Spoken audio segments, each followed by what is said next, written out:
I mean, is Cooper Rush worth 2.5 points? I would hope Quinn Ewers put up a decent stat line against Arizona State. If he didn't, we have a real problem. You can say the same thing about Creighton. Okay, they had the one good game against Kansas at home.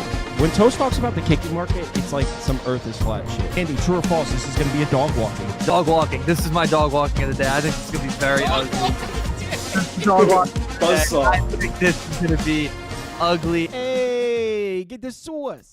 Hey, what's up, everybody? Happy Wednesday morning or Tuesday night if you're hanging out with us right now. Hope you all had a nice Tuesday. I went 1-1, won a bet, lost a bet. Miami of Ohio. What a game, man. That was the MAC game of the year. For those of you that watched that, I mean, we saw a really good defensive half in the first half. I think we went into halftime. It was 3-3 or 6-6. I forget which.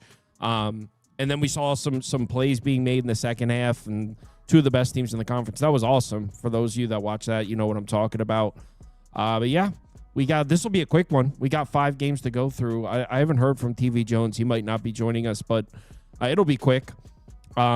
It's Wednesday. College basketball, for those of you that are new to the sport, the big days are Tuesdays, Thursdays, Saturdays. So what you don't tend to get the most monster slates on Mondays or Wednesdays. So Rider, Rutgers, New Jersey battle here. Rider's over in Trenton. Rutgers obviously up in Piscataway. Toast, you laying with Rutgers? I am not. I'm taking the points with my boys from Rider here. Oh, there's a couple things for me. One, I'm not really sure how I feel about Rutgers right now. Obviously, I know that they lost their 2 guys with Harper and Bailey.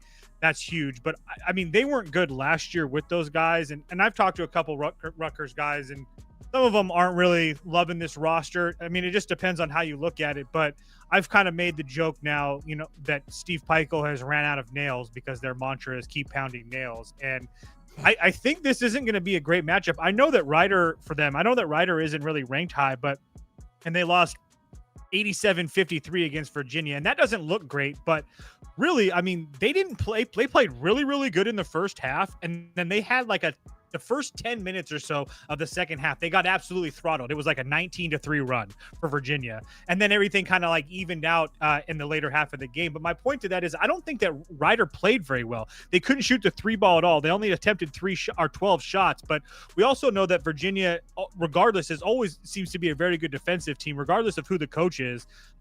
I just feel like you're catching 21.5 points is what I got at 20.5 now, whatever, with a team that's already played a game against a team that is just now being put together and a team that I don't think is that talented, especially be laying 21 points. I mean, again, I'm not going to keep on harping on last year, but I mean, we saw with Rutgers last year, they had a really hard time covering numbers, especially as a favorite. So I feel like this number is way out. I made this number like 16 or 17 in my head. I was thinking 18 or 19. If I got it, I would take it. So when I saw the 20 or 21.5, I jumped all over it.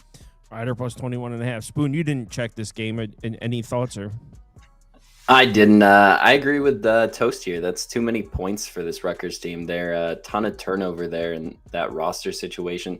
Obviously, they bring back the same coach there, Peichel, that's been there for a long time, but I don't trust them to lay 20 points to anybody. MAAC teams are not the greatest competition, but Kevin Baggett's been a coach in NCAA basketball for a long time. I wouldn't be surprised to see this be a 10, 15-point game at the end. All right, both picking Rutgers. Let's move on to the next game, which is South Dakota Creighton. Toast, weren't you a Creighton hater last year? Well, I think everybody thinks that I'm a hater because of the intro to the show. Yeah. Which I was right. I won that bet, by the way, just for everybody that's watching. Oh, they covered against Georgetown in the. Yep, Andy. I know you're watching right now, and you know I was right. So nice try, buddy. But but this has nothing to do with that. I am labeled as a Creighton hater though. But for me, I don't understand this line at all. Now, Creighton has replenished. I know losing Kalkbrenner hurts. I know they've replenished a little bit. So I'm not going to try to make a case that I think Creighton's going to be some terrible basketball team this year. But they're going to be facing a South Dakota team, and for one, South Dakota State is coming off a home loss to Utah Tech, which isn't great. But my issue is that they've already played a game. Then they're going to be playing a Creighton team that's going to be playing their first game, obviously. On top of the fact that if there's one thing that I like about South Dakota is they can match up size-wise with Creighton. They're one of the bigger teams in the country. I mean, everybody's like 6'5", 6'3", 7 foot, 6'5", 6'4", 6'7", 6'9". So I just don't think that you're going to get a whole huge rebounding advantage with Creighton. And if you're going to give me all these points with a team that I know is not going to get out and run, and on top of the fact they shot the ball very, very well at the free throw line in the first game, I think almost close to 78%. I only think the threes are going to get better. I mean, obviously 11% from the three-point land isn't something that's going to win you a lot of basketball games or cover you a lot of basketball games. But again, I think that with the game under their belt, their three-point shooting evolves a little bit. As long as Creighton doesn't just go ballistic, which the first game, I don't really think that's going to happen. I took a whole bunch of points with South Dakota State. Juice says, give me the Coyotes, but not. Hell yeah.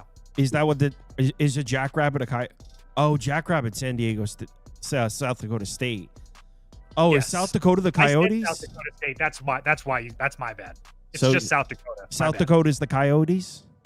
Yes. Makes sense with the paw print for the logo. Yeah, but but the Jackrabbit has a similar paw. I don't know my tracking abilities. Yeah, with the, I'm Googling Jackrabbit footprint. The things you need to know, guys. Sorry, go ahead. I'd be scared to lay points with Creighton until we kind of see what this roster construction looks like. But Greg McDermott, very offensive-minded coach. I have complete faith in his ability to recruit a roster that's going to put a bunch of points up on the board. I'm not trying to get in front of Creighton, but I do agree this is a lot of points. And for the record, the Jackrabbit footprint eerily similar to this logo. I'll never forget that. Just saying. My point was you can't tell by the paw print. That is not going to decipher between a Jackrabbit and a Coyote. Tarleton State. Definitely not the Blue Jays print. It's not the Blue Jays. Tarleton State, LSU. This is a short number. Does LSU suck? Oh, they were kind of bad last year. I not only do I don't think that LSU is going to be good. I think that Tarleton State is a little bit underrated. Billy Gillespie, I mean, has my respect as a coach. I mean, I don't think he's absolutely terrible. He doesn't work with a lot of talent, but they just went and played SMU on the road. And I think KenPom, let me check. KenPom had SMU, I think 45 and LSU 57. I think those could be flipped with like 2 or 3 weeks. I really don't think that. I'm sorry. I think that number for LSU could be a lot worse in a couple weeks. I don't really think LSU is a top 60 team in the country personally. I think it helps that they play in a really good conference. But besides that, I'm getting a Tarleton State team that can absolutely shoot the lights out from 3, and they can hit all their free throws. And they've already played a game on the road against a team that, like I said, I think is much, much better than LSU. So I don't understand why we're getting so many points. Honestly, again, it's kind of like the first game. I thought this was going to be around like the 14 range. So to give me 18.5, again, it's only all these are half unit plays, but I just thought that was way too many points as well. I know we talked yesterday about how much we like the favorites and whatnot. And obviously Purdue one sucked because it opened at 29.5, closed at like 33, landed 31. It is what it is. Get the good numbers. That's why you do it, folks. It is what it is. I remember LSU. I took them as one of my favorite bets one week, plus 10.5, and they lost by 11. It was to Mississippi State. I remember. Spoon, Toast won with all favorites yesterday. All dogs today. Spoon, this is not one of the games you checked, but if you have any thoughts. I can't get there with Matt McMahon. 2 of his 3 last seasons there in the SEC hasn't managed to get more than 3 wins in conference. LSU hasn't even looked great versus the very beatable teams. This is too many points. I just don't know what to think of Tarleton State. I haven't seen the roster, haven't been able to dive deep into that. It's not something I want to get involved with here. I just like that they can shoot their threes and they can hit their free throws. Freddie Dix and Dior Johnson can ball. I promise you guys. So Hatman is saying that my hat is Golden State that he's fading. But the Sixers covered, so man, it's over. I think the Hat Man's done. Hate to see it. Let's move on to the next game, which is Spoon. This is the one you selected. North Dakota State against UC Davis out west. What are your thoughts on this one? This is one of the better games on the board, in my opinion. North Dakota State already played their first game of the season versus Oregon State. Really close 67-65 game, gave Oregon State everything they could handle. Didn't quite walk out of there with the win, but I think anybody looking at these two teams right now is going to see that North Dakota State game and think pretty highly of them. Oregon State is kind of a level above where I would put either of these two teams right now, but UC Davis is a lot bigger than what North Dakota State is, just size-wise. North Dakota State, you're looking at a bunch of guards under 6'3". There's only ever going to be one player on the floor over 6'5" at a time. And that's kind of a problem in D1 basketball. I just don't think that's going to match up as well here tomorrow. I think UC Davis finds a way to get the win. Just get the 2.5 points in my pocket. I think that's a really nice matchup. I think we're getting a kind of distorted price just after that first game. So you like the money line? Or are you saying I have -2.5. Sorry. Oh, -2 is so the graphics is 3.5. You can get 2.5. So if you're taking UC Davis, make sure you look around. Toast, any thoughts on this one? This wasn't one of the game you picked. I guess I didn't understand the line when I looked at it. Not that I like either one of these teams. You can put UC Davis up for me as well. That's the only side I would be on. I mean, they have multiple guys with Rokic and I don't even know how to Fegme, Cooper. All these guys are all rated really well. That Rokic kid, or however you say his last name, Nico, is very, very high rated defensively, which is a positive. But I mean, North Dakota's 197 on KenPom. UC Davis is 261. I mean, and KenPom has this game at 1. I think Evan Mia had it like 3 or 4. Like, I don't understand. North Dakota State didn't turn the ball over against Oregon State at all. UC Davis played an unranked squad the first game they played. It wasn't even that great. I don't know. I think that UC Davis is the better team, but this line is very stinky to me, to be honest with you. I don't understand why it's so low. All right, last game on the board, and you both checked this game. So you both. Ooh. Yeah, you let him go first. Eastern Washington against LMU. What's that? Loyola Marymount. Yep. You know there's a Loyola Maryland and a Loyola Marymount? Yeah. All right, Spoon. You and Toast both have picks. It'd be fun if you're on different sides, actually. What do you got, Spoon?